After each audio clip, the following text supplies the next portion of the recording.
के बच्चे हैं, उन्होंने ऑस्ट्रेलिया के स्कीइंग मुकाबले में सिल्वर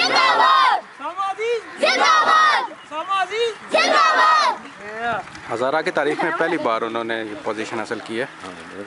और ये हज़ारा की तारीख में पहली दफ़ा स्कीइंग के मुकाबले में उसामा ने, एबटाबाद के उसामा ने मेडल जीता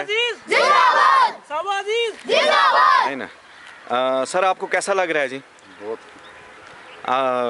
ये उसामा के वालिद हैं, तो आपको कैसा लग रहा है जी? मुझे तो बहुत अच्छा लग रहा है कि इसने पहली दफ़ा स्कीइंग के मुकाबले में गोल्ड मेडल हासिल किया है। हाँ। और हज़ारे का नाम रोशन किया है। बिल्कुल। और सबसे बड़ी बात है कि इसने अपनी सलाहियतों को पूरी दुनिया में मनवाया है, और ये ना सिर्फ पाकिस्तान के लिए, हमारे एबटाबाद के लिए और इस पूरे इलाके के लिए एक फ़ख्र है।